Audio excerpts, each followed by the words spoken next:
اب جب حضور کا وصال ہو گیا تو اب میرے اوپر بڑی ذمہ داری میں نے محسوس کی. 2-3 مہینے تو میں بہرحال حضور کی جدائی کو بھولنے میں ہی لگ گئے. بھولنے سے مراد یہ اس کو برداشت کرنے میں لگ گئے. پھر میں نے بہرحال اپنی ذمہ داری محسوس کی اور اللہ کا نام لے کے شروع سلسلہ کر دیا. الحمدللہ آپ سب میرے شاگرد ہیں, میری روحانی اولاد ہیں. میں یہی سمجھتا ہوں کہ جو میں سوچ رہا تھا کہ مجھے کہاں سے کوئی بندہ ملے گا, کون میرے پاس آئے گا, تو حضور نے فرمایا کہ یہ کام تمہارے سوچنے کا نہیں, یہ اللہ کا کام ہے. اور اللہ نے وہ کام کر دیا. اب چونکہ میری ساری زندگی ہی اس لیے ہے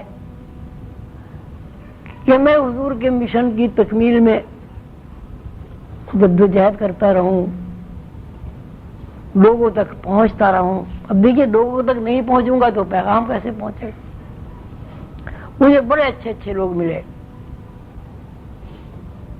آپ سب لوگ میرے ہاتھ پیر ہیں, میرے مشن کے کلپرزے ہیں.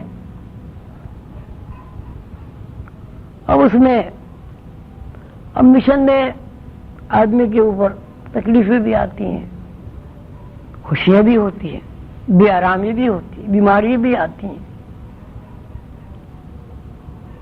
تو اس مشن میں مجھے اللہ تعالیٰ نے بہت بڑی کامیابی عطا کی. اس لیے کہ پچھلے سال جب میں گیا تھا میں نے اپنے دوستوں کو بٹھا کر یہ بات کی تھی کہ اب ہمیں غیر مسلم حضرات میں اس مشن کو پھیلانا ہے. اس لیے کہ 10 سال کی مسلسل جدوجہد اور کوشش کے باوجود ہمارا روحانی پیغام بڑے افسوس کے ساتھ یہ کہنا پڑتا ہے ہمارے بھائیوں نے نہیں سنا. تو ہم نے کہا بھائی 10 سال کا تجربہ بہت زیادہ ہوتا ہے, لہذا اب اس مشن کو اپنے بھائیوں کے ساتھ ساتھ غیر مسلموں میں بھی متعارف کرانا چاہیے. پہلے میں لندن پہنچا, لندن سے پھر میں لیسٹر میں انہوں نے کانفرنس ہال ایک بک کرایا ہوا تھا, وہاں 3 دن کا تربیتی پروگرام تھا. اس پروگرام میں رہا, بڑا اچھا پروگرام ہوا. بہت سارے کوئی 45 بندے تھے, جس میں 42 کمرے ہمارے پاس بک تھے, باقی ادھر ادھر رہے. اس کے بعد پھر گلاسگو یونیورسٹی میں انہوں نے ہال بک کرایا ہوتا ہوں. جب میں یہاں جانے سے پہلے میری طبیعت قطعاً اس قابل نہیں تھی کہ میں سفر کر سکتا, لیکن میں اس لالچ میں ایک مشن کا کام جو ہے غیر مسلم حضرات تک پہنچ جائے گا, میں نے پرواہ نہیں کی. اس لیے پرواہ کرنا بیکار بات ہے, عمر تو جتنی ہے اتنا تو آدمی کو جینا ہی ہے. وہاں الحمدللہ بڑی کامیابی ہوئی, لوگوں نے سوال جواب بھی کیے. پھر مختلف شہروں میں مختلف چرچوں میں گیا, وہاں بھی لوگوں نے بڑے سوال جواب کیے. مثلا ایک جگہ میرے سے سوال ہوا ایک چرچ میں, تفریح طبع کے لیے آپ کو سنا رہا ہوں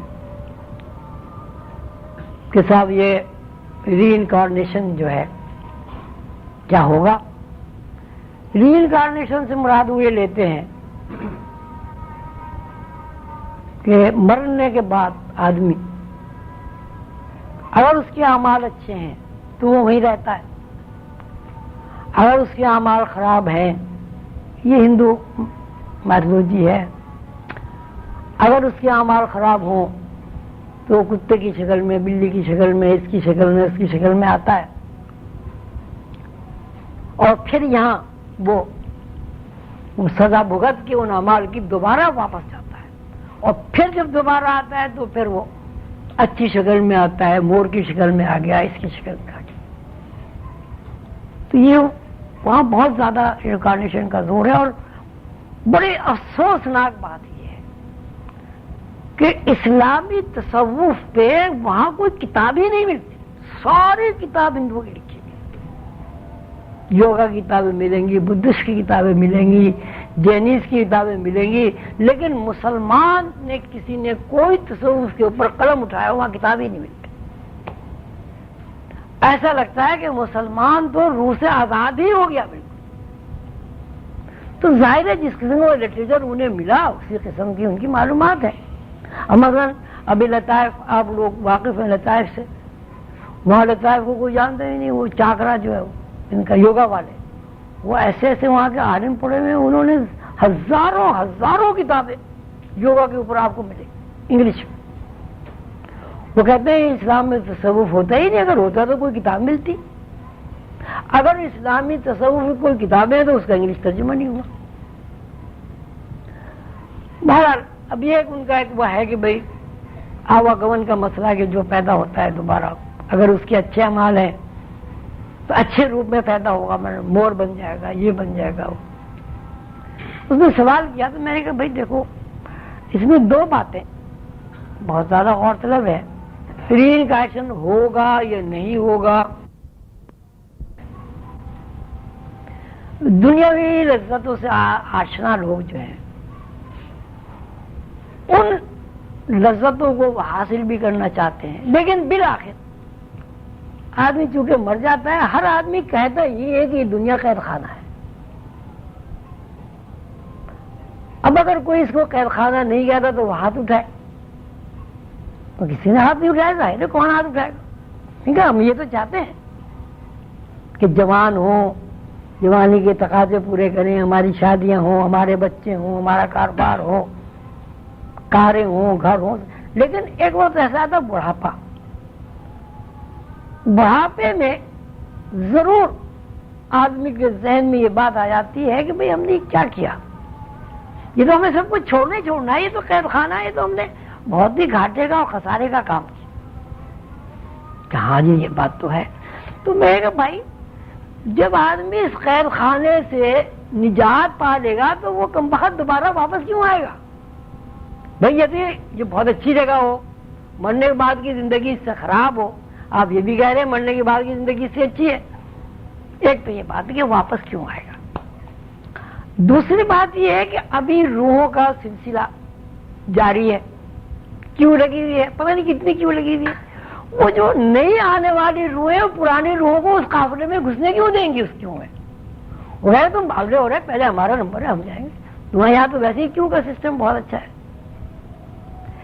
تیسری بات میں آپ لوگوں سے یہ کہتا ہوں کہ اگر وہ آواگمن کا مسئلہ اتنا ہی اچھا ہے کہ وہ تو اچھی روح بھی مور کی شکل میں آئی، انسان کی شکل میں تو نہیں آئی، تو یہ تو انسانیت کی کھلی توہین ہے. بہرحال اس میں وہ لوگ بہت خوش بھی ہوئے، ہنسے بھی. یہ بھی تو یہ وہاں ری انکارنیشن کے بارے میں سوال ہوا. پھر اس کے بعد 4-5 پروگرام کر کے میں انگلش لوگوں میں لندن آ گیا.